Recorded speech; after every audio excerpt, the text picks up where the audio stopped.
Hey, Chicago, what do you say? It's the CHGO Cubs Pregame Show podcast. Luke Stuckmeyer, Ryan Herrera, Cody Delmendo, getting you ready for the Cubs and Pirates. Cubs hit the road after going 5-6. 5 out of 6 they take in that homestand. That was... I mean, that's... I didn't expect 5-1. Yeah. They answered the call. Yeah, I was going to say that was interesting, and considering where they were on the road trip, I guess the Giants series was better, but especially after that Angels series, it was like 7 out of 9 overall since the Angels series. 7 out of 10, I think, because maybe you're right. 7 out of 9. Yeah. I mean, only one loss against the Giants and the loss yesterday. Yeah, you're right. But yeah, no, it was as Cody said, answered the call. They had a pretty important division series against the Pirates, who I think we can all agree probably won't win the division, but at the time they were first place, trying to make up some ground, swept them, and then you take 2 of 3 against the Orioles, who I think are the second best team in baseball behind the Rays right now still. So yeah, I mean, it was a big homestand. I mean, I guess it would have been better if they would have finished off the sweep yesterday, but they answered the call. It was impressive, and maybe a little bit of momentum, a little bit more of what we kind of expect the Cubs can do. Yesterday was telling of what, in my opinion, is the Cubs' biggest problem, and it's that after Merriweather, Leiter, and ALLCITY, you don't trust anyone out of the pen. And I thought Tyone was fine, and I thought he was on track to maybe give them 6, but then that last inning didn't go well, and he came out and it was tied, I want to say, and they brought in Anthony Kay, and then he just gave up a bunch of hits. Yeah. And up to that point, they had a chance to win the game. Right, and they brought him in because he's a lefty and he had to face a lefty. I get it. And he's the only lefty reliever they got, and they used Leiter on Saturday. It made sense to me that happened. But, yeah, they they absolutely had a chance to sweep yesterday, but because of the state of the bullpen right now, you had to put some trust in some other guys, and those guys did not get the job done. So now you got the other guys that pitched on Saturday a little bit rested. You got Drew Smyly going tonight looking to bounce back because he had a bad start his last time out. And, look to get back in the win column. You know what's funny is for some reason, maybe it's just because they won the 5 out of 6, but a 3-game series against the Pirates doesn't seem as critical as it did a week ago, but certainly it is. Mm-hmm. Oh, yeah. It's just as important as the 3 games you played here. Well, as far as just getting back to 500, it was huge. Do you believe? Am I back in? They want? Yeah. Have they reeled you back in? Yeah, 5 out of 6. Because I asked the question, and you look at it, and it's like, well, the Brewers are still right there, and the Reds have won 8 in a row, right? So hottest team in baseball. And Joey Votto's back. Yeah, Joey Votto's back. They have Ellie De La Cruz up. Yeah. Have they reeled you all the way back in? Have they reeled you all the way back in? Yeah, I said on our show on Thursday. You're completely back in. I'm back in. Yeah, I'm ready. I'm ready to be let down. Now I'm ready to be let down. Yeah, but I think that the last 6 games they've played last 9 games they've played, they've put out basically consistent lineups, putting guys in the best spots to succeed with the roster that they have, and the guys that they need to performed. Yeah. And the Cubs need those guys to play well. Morel seems to have readjusted. Nico Dansby, Ian Happ. Ian Happ had a huge week against the Pirates, and he was big over the weekend too. All those guys. We talked about how Ian Happ struggled with runners in scoring position. Not last week. Yeah. All right. They need those guys to play well. They have to play well for them to not only get back to 500, but to actually be serious playoff contention teams. They just do, and that's why before the Giants series, whenever I was just like, I'm done, it didn't make any sense that they were as bad as they were. But a big part of the reason that they were is the bullpen, but also their offense just was so inconsistent. You didn't know what you're going to get out of anyone. These past 9 games, all those guys I just mentioned have been contributing in some sort of way that's leading them to wins. They just need that to keep going. They need to keep finding ways to win games, whether it's through their pitching or through their offense like it was last week. Yeah, I will say, like you mentioned the bullpen yesterday, and, you know, they didn't come up and clean up Tyone, like that fifth inning, I want to say it was. Yeah. Couldn't get out of it. I mean, it was one of those games where, like, that was kind of the breaking point, and it didn't obviously work in the Cubs' favor. The offense wasn't very good the last 2 days. Like, they had the home run from Morel and obviously Talkman, but they had 3 hits yesterday, 4 hits on Saturday. Like, the pitching on Saturday kind of covered that up. But, like, I even tweeted it out, like, that was the first time all year that they've won a game that they got out hit. They're like, now they're 1-29 on the year, something like that, in a game where they were out hit by the opponent. So the last 2 games, the offense hasn't really been great. I mean, yesterday, and I mean, I'm not saying they're back to being a bad lineup because it's 2 games, but like yesterday, you know, they're 4 of Horner, Suzuki, Happ, Swanson combined 1 for 15, and Happ added a walk. Like, that's it. Yeah. So you mentioned those 4 guys. Like, those 4 guys have to be good for this lineup to really do anything, because you see, like, Morel had the home run, Talkman had a home run in the first inning, but outside of that, like, there was just really no offense the whole game. Friday they did. I had more makers and cokes than they had runs, hits, which is concerning. Friday they had a lot of runs. For your health too. Friday they had a lot of runs, but let's not forget they had 3 solo homers. Yeah. Like, you take home runs out of the mix, or take home runs out of the mix, it just changes the feel of thing. When one of the hits is a home run, it feels different. When it's a 2-run homer, it really feels different. When you get a 3-run homer, like, home runs make a difference. That's why Morel's got to play every day. Yeah. No matter where you put him. So today the lineup comes out, and it's a different mix. They're sticking with Talkman at the top. Horner, Suzuki is getting rest for his legs or whatever you want to. Whatever the rest is for, he's DHing. So they want to keep his bat in there. And they put Morel in right field. Masterboni is at third. So, again, it's another example of they don't believe Morel can play third base right now, right? Yeah. And I guess there's 2 ways of looking at that, and we'll probably talk more about it on the postgame show, depending on how the game goes, but they clearly don't believe defensively he can handle third base. That's the bad news.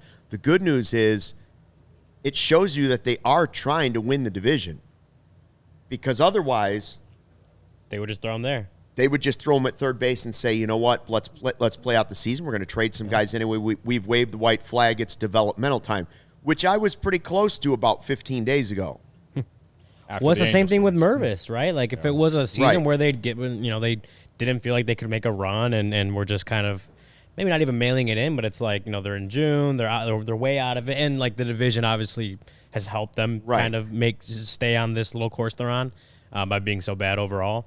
But like, if it was a different season and they're out of it in June, and they're really staring down another sell-off at the trade deadline, they probably just leave Mervis up. You know, don't bring Bellinger back that soon. Leave Mervis up. Let him keep playing first base and see if he can kind of start to break out as they hoped he would. Instead, they brought Bellinger back so he could play first base and option Mervis down, and people weren't happy about it. But it was like, Mervis wasn't playing well, and the Cubs, like, that was a move to me that showed that the Cubs were serious about trying to win. I mean, people will complain about the lineup, and you know, Masterboni being in there today has probably got people upset, like, whatever. But it's moves like sending Mervis down, bringing Bellinger up, even though he's not maybe able to play center field yet, he could play first base. It's like a move like that shows me that they actually do care about winning these games. David Ross and the front office cares about, you know, kind of giving David Ross at least some of what he needs to try to put a winning lineup out there every day. And, you know, they're all pulling the levers, pressing the buttons to try to get wins. And, you know, if it doesn't work out, it doesn't work out. But this is the one, like, that move specifically last week is the one that told me, like, I think they do want to win, but they're also in this pattern where, like, if they don't turn it around, they will. I still think they will sell. They don't turn it around. They got to kind of get going. I just kind of thought Mervis was kind of starting to come into his own a little bit. He had a go-ahead hit like the day before. He had a homer against San Francisco. He wasn't getting 2-3 hit games like we've seen Morel do, but I felt like the underlying numbers were there as far as hitting the ball hard and the strikeouts, yeah, sure. You know what I think it was about, Cody? I think it was about Talkman. Yeah, Talkman, he's played well enough to where... Which is the third piece of it that shows you actions-wise that they are trying to win right now. Yeah. Tauchman has been effective as a leadoff man, and he's provided you offense and good defense. In order to keep him in the lineup and playing, when Bellinger came back, they said, well, Bellinger can play first. Maybe it helps his knee, but he also legged out something to third base. The other, so it was like, I think they want to keep Tauchman in the lineup more than they wanted to keep Mervis in the lineup at the moment, just for the winning standpoint of it. So, and Gary's talking in the live chat. Welcome to everybody on the YouTube live chat about Jed on 670 this morning with Mully and Haw. And yeah, Jed was basically he was asked straight up, why don't you play Morel at third? And the answer was, well, we see it. We know that the opening is at third base. We know he has the arm for it. We know he has the hands for it, but he's not ready for third base. Yeah. I'm gonna try. If we're trying to win right now. Yeah, I'm gonna so try that to find means this likely if they ended up trading, if they're out of it in 6 weeks, you might see Morel at third base a lot. But they value that defensive position too much at third to risk what Morel might do to especially the ground ball guys like Hendricks and Stroman. Yeah. So right now, the best thing they feel they can do for the team is keep Morel's bat there, DH, less impact in right field than he would at third base, but you still get his bat in the lineup. And so that's why we see Mastroboni at third base. Is it a perfect plan? No. I don't know why Rios – is Rios bad at third base? Is his bat that – like, I don't know. Like, I thought he was going to be more a piece of the team, but he's just now kind of been – he doesn't even have 30 at bats. No. So it reminds me. He's in Iowa right now, right? Reminds me of Frazier. Again, back to like regarding the Mervis thing. Like, first reaction, I hated it. Second reaction, I got over it because whatever.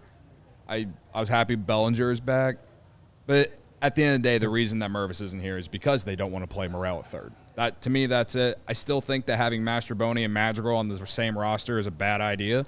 But whatever. I hope that they're right. I hope that they can stay in it or stay in the race and they prove me wrong. I just think that even when you're trying to win, playing Morel at third base, not every day, but just to see. You know what I mean? Because he's more of a prototypical third baseman just based off the body type than Mastroboni or Madrigal. We've seen him in right and left field too. Like, okay, we've seen him at third base too. But they how much worse can it be? They believe worse.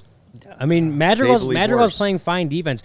This is what I keep trying to say. I'm not saying that they're bad defensively, but they're not prototypical third basemen, dude. Sure, but then you're putting a guy that they don't trust to play defense at third base. They're not going to do that if they're trying to win a game. Why? Like this is what we're talking about. Is clearly they don't trust him to play third base. Like even if they won't say it, like the fact that they have just pretty much refused to put him at third base right now. Like Jed said what he said at any level or in spring training. Like, I'm trying to find this quote from. I'm trying to find this quote from David Ross earlier, like this past week, something because he was asked about it and he basically said like That's like, what Jed Jed said this morning. morning. I don't know where his future is going to be. Like we believe in him. We think he's going to be a dynamic player. So and so. But he said he doesn't know what position, and that's what I'm trying to say is that there's a scenario where he may end up being the third base, the everyday third baseman if he improves. Clearly, they don't believe that he is there yet, and while they'll find ways to put him in the lineup, even if it's just at DH, but they see other guys at third base as better defensively. And that's, again, that's what we talk about. The team is supposed to be built on defense, and they're going to put their best defensive lineup out there. Morel's still in there. It's not like he's not playing third base. But I don't. I hear you. I just don't know what else. Gary still wants Slaughter, who he says can play third base and can hit. Yeah, he turned the Discord into the Slaughter Stand Discord channel. But that is exactly what Jed said. Jed acknowledged the fact that, yes, it's obvious. Third base, short is blocked, second is blocked, center field is blocked. He could be blocked on this roster.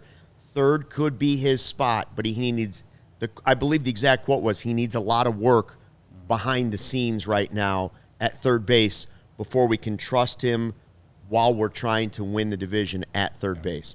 Obviously, they trust his bat. They don't trust his arm and his glove for consistency right now. Now, Don't get me wrong. If that was the case, then I wish he would have been working solely on that in the offseason. Yeah. Then at spring training, I would have put him at third base every single day working on. Well, why wait a year? I mean, I know he's only 23, but like. So yeah, it's a big question. So this is they didn't have him do that. They had Madrigal do it, but not him. I think they thought Rios was sense. going to be better. So I found basically what David Ross said. It was basically paraphrasing. Morel's got a bright future. Don't know what position that is. We gave him some run there last year. He has continued to improve, and we'll take that into consideration with the lineups. But the thing he said is like, we're gonna pretty much what he said is we're gonna put the lineup together. The one that I feel gives us the best chance to win there every single day, offensively and defensively. I think that second half of the part is why they're not putting Morel in there at third base. Yes. And like he was there in the second half, but they were out of it. As you said, he hasn't gotten any run this year, right? Like that's, but to me, there's a reason for that, even if they won't say it. That's fair. Like anyone that's like screaming for it to happen, like I know that it's not. Clear it's not happening until after the trade deadline. Now I know that it's not going to happen. I'm just. The process of how we've gotten to this point with him not playing third base doesn't make sense to me. That's my thing. You want it to make sense is they want to win. Like they want to win, and they don't believe that having Morel at third base. But then why did they have Madrigal all offseason working on playing third base? Why didn't they have him do that too? Like how do you know they didn't? He has said in spring training that he was working on everything, and maybe he just didn't improve. You're talking about Morel? Morel. Maybe he just didn't improve how they wanted it. We now know, we can now clearly see one side of it. The Cubs don't believe he can play third base right now. Or he's just not their best third baseman. He's not a good enough third baseman for them to put him there while they think they're in contention for the division. Doesn't mean he won't be next year or the year after that because he's only 23. The next question is, hey, Morel, how much did you work on third base in the offseason? Yeah. Right? At all? Yeah. Well, anyway, the Madrigal part of it is like, well, it's very clear. Like Nico's going to be the second baseman. If you want to play, you got to learn how to play third base. Right. But now Morel's facing a similar situation. Yeah. Like his bat says prototypical DH. Nothing wrong with having an athletic guy be a DH. By the way, correct me if I'm wrong. Eloy, before they traded him, was viewed as an athletic guy. He just can't play the outfield. Like he's just not a good defensive player. Now, I don't know that Morel's going to fit in that. He's only 23 years old, but I am curious how much he actually worked on third base in the offseason. Anyways, I'll just say he's DHing tonight. I'll say that he at least has been making the routine plays in right and left field in the few games he's been out there, comparably to the game in Houston that led to a loss, the game at Wrigley where he lost the ball in the sun. He's an athlete. He should be able to at least make the routine plays. I feel like he didn't in Houston that one time, and that was. I feel like in recent games when he's played the outfield, he hasn't cost the Cubs a win or a loss. Or cost the Cubs. Ground ball pitchers. He's going to impact. He's going to have less impact on the defense in right and or left. As long as DH, as long as he's in the lineup, yes. As long as he's in the lineup, I don't really care at the end of the day. But again, and I'll say this final time, I just don't understand where he was in the offseason, knowing, especially after Swanson signed, how he what is he so bad at third base? I don't know. Like they won't tell us. I don't expect them to tell us. I just don't understand how he didn't get better. Because in our heads or in our minds, all offseason, we were thinking, okay, the guy's got the arm at third. But can he throw it accurately? That was the big thing. If he could throw the ball accurately. Footwork. He mentioned the word footwork. And the other question is, if he was working it on in the offseason, third base, whatever, how did Nick Madrigal pass him defensively at third base? That's interesting. Because and Mastroboni. We never believed that Madrigal had the arm to even play third base. But he worked on it enough in the offseason, give him credit, that at some point, if he was maybe he was ahead of Morel in their eyes before, but I don't think so because they'd never even looked at Madrigal at third. At some point, defensively, he passed Morel at third base. Mm-hmm. Defensively. Not obviously not with the bat. Emphasizing the defensively. And I don't believe for any measure at all that they believe Madrigal is the solution at third base long term. No. They just believe right now, if they want to have the best defense at third, it's Wisdom, Madrigal, and Masterboni, not Morel. Which people don't not want to even hear. Wisdom because he's on the IL. Because they think they can get Morel at bats other places too. People don't want to hear that, but that is just consistently what they're showing is they just don't believe in him there. You mentioned the footwork. Like there could be some as part of like instincts, right? Like first, like how well do you track the ball? Like do you track it off the bat? Or are you tracking it from the like? There's different things at third base that you really can't measure that could be things that they've wanted to see improvement that they haven't, right? So, yeah, it is something that we've talked about where, like, especially with the arm, like he profiles as someone that could be a good third baseman. It's just about the Brendan. It's about improving there. Where were you for the 320-foot bomb that Madrigal hit into a glove lot yesterday? I was in section 216 sitting next to Corey Friedman. It was well struck. Well struck. Speaking of good things, how about a DraftKings hits parlay? PARLAY. All right, we're going Talkman, the Palatine Pounder, the Pride of Palatine. We're going Ian Happ because he owns Pittsburgh, especially in Pittsburgh because that's where he's from. And then we've just been talking about him so much that we're adding Christopher Morel because he's red hot right now. And people are really excited about him getting a strikeout rate below 30%. Yeah, that was I think Saturdays when I got there. Like that was. And the home run he hit yesterday was so impressive too. Even though I wasn't watching on TV, to see him lay off some of those pitches, then not just hit like an easy one over not easy one that went barely over the basket, but like an absolute laser into left center. That was. It feels like he never gets cheapies, right? Like if he gets a hold of one, he gets a hold of one. I don't know where he's going to be playing defensively long term, but man, this guy's he's starting to look like a star in some aspect because you can't teach that kind of power. Well, I'm saying as long as like Luke said, there's nothing wrong with being a full-time DH. Yeah, and the ability to adjust. Not if you have that kind of power. Yeah, there's nothing wrong with it. And he's said before, like the DHing thing was kind of a struggle because of like when he's only focusing on hitting, he starts to overthink his at-bats or whatever. He said he talked to Mike Napoli a little bit about it, and Mike Napoli gave him a little bit of advice of how to kind of make that work for you. So maybe that's the thing that flips him, the switch that flips him, and now he's like the best DH the Cubs could have, right? Like you never know. Well, Hoyer even mentioned in the interview like what we've all been saying. They haven't done him any favors actually by trying to move him around. Sometimes a young guy needs a home, and they're trying to find him that home. But while they think it might be third base someday, it isn't right now. So we'll see how that develops. 20 years ago today, Kyle Farnsworth body slammed Paul Wilson of the Reds. Where just were so you? You know. Where were you? I was at home. I saw that. Yeah. I just remember him running out there. I was like, this is a bad idea. I wonder at what point Paul Wilson thought to himself, what am I doing?